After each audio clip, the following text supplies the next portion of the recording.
পারবো, যেটার এক্সাম্পল আপনারা ইনশাল্লাহ কিছুক্ষণের মধ্যেই পাবেন। আপনারা জানেন যে ঢাকার দক্ষিণের মেয়র ছিলেন, তার নাম কি ছিল? রিসেন্টলি তিনি চলে গেলেন, কী নাম ছিল? আচ্ছা, উনি 51 মাস এই দক্ষিণ সিটির মেয়র ছিলেন। ওনার প্রথম আলো রিপোর্ট, প্রথম কালো বা প্রথম আলো যেটাই বলেন আপনাদের ইচ্ছা, আমি জাস্ট রেফারেন্সের জন্য বললাম যে দুনিয়ার সবচেয়ে অন্ধকার হচ্ছে এখানে প্রথম কালোর মধ্যে। তো তারা একটা রিপোর্ট দিচ্ছে যে 51 মাস ঢাকা দক্ষিণ সিটি মেয়র ছিলেন ড্যাশ, আমি তার নাম আনতে চাই না, কিন্তু এদের নাম আনাটা আসলে আমাদের জন্য মানায় না। আচ্ছা, তার একটা দুপুরবেলা তার খাবার আনার জন্য একটা গাড়ি ব্যবস্থা করা হয়েছিল সিটি কর্পোরেশন থেকে। আপনারা জানেন যে 51 মাসে তার শুধু খাবার আনতে গাড়ির কি পরিমাণ তেল খরচ হয়েছে? কত? 28,05,000 টাকা। কিসের জন্যে? শুধু খাবার আনার জন্য। এই বেটা দুপুরের খাবার খাবে, বাড়ি থেকে রান্না করে খাবার, একটা গাড়ি পার্মানেন্ট বরাদ্দ, সপ্তাহে 6 দিন তার জন্য তার বাসা থেকে খাবার এনে দেবে। এই খাবারের জন্য তার ব্যয় হয়েছে 51 মাসে 28,05,000 টাকা। এই অডিয়েন্সের কার 28,05,000 টাকা জমানো আছে? দাঁড়ান, আমার তার কাছে মুড়ি ধোবো।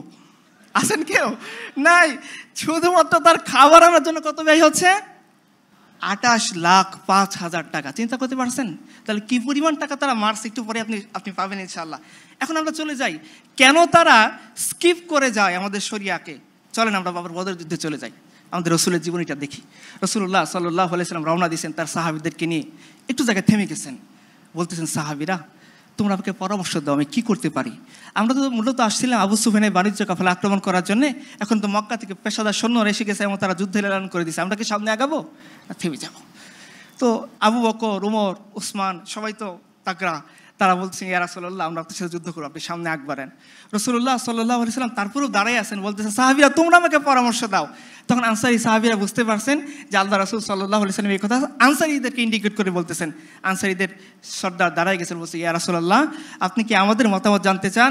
বলছে, হ্যাঁ তোমরা আমাকে পরামর্শ দাও। তো ওই সাহাবীরা বলতেছেন, ইয়া রাসূলুল্লাহ আপনি আমাদেরকে এগিয়ে চলেন, যদি সামনে কোনো সমুদ্র থাকে আর আপনি যদি নির্দেশ দেন এই সমুদ্র ঝাঁপিয়ে পড়তে হবে, আমরা সবাই আমাদের ঘোড়সওয়ার সমুদ্রের মধ্যে ঝাঁপাই পড়বো।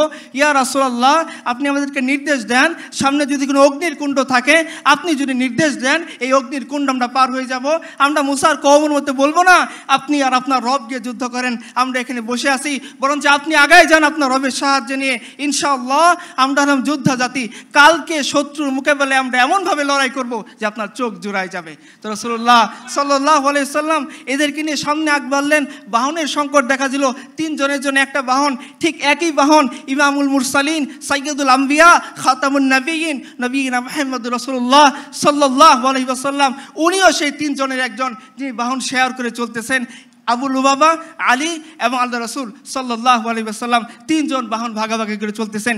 কিছু দূর যায় একজন টানে, 2 জন বসে থাকে, আবার কিছু দূর যায় আরেকজন নামে, অপরজন ওঠে, 2 জন টানে, 2 জন বসে থাকে, একজন টানে। এইভাবে যখন টানতে টানতে রাসূলুল্লাহ সাল্লাল্লাহু আলাইহি সাল্লামের ওয়াক্ত আসলো, সময় আসলো, সাহাবায়ে কেরাম বলে, আবু লুবাবা, আলী রাদিয়াল্লাহু আনহুম, জি ইয়া রাসূলুল্লাহ এটা কিভাবে সম্ভব? আপনি ইমামুল আম্বিয়া, আমাদের নবী, আমরা জীবিত আছি, আপনি উঠে রশি টেনে নিয়ে যাবেন আর আমরা উটের উপরে বসে থাকবো? এটা হইতে পারে না, আমরা সহ্য করতে পারবো না। ইয়া রাসূলুল্লাহ আপনি উটের উপরে বসেন, আমরা তো আছি, আপনার জন্য আমার জীবন কুরবান, ফিদাকা আবি ওয়া উম্মি। ইয়া রাসূলুল্লাহ সেখানে আপনি উটের দড়ি টেনে নিয়ে যাবেন, আমরা 2 সাহাবী এই উটের উপরে বসে থাকবো? এটা তো হতে পারে না। রাসূলুল্লাহ সাল্লাল্লাহু আলাইহি সাল্লাম তখন জবাব দিয়ে বলতেছিলেন, পৃথিবীর মানুষ শুনে রাখেন, ইতিহাস শুনে রাখো, এই লোকের অত্যাচারী সম্পদ লুটেরারা তোমরা শুনে রাখো।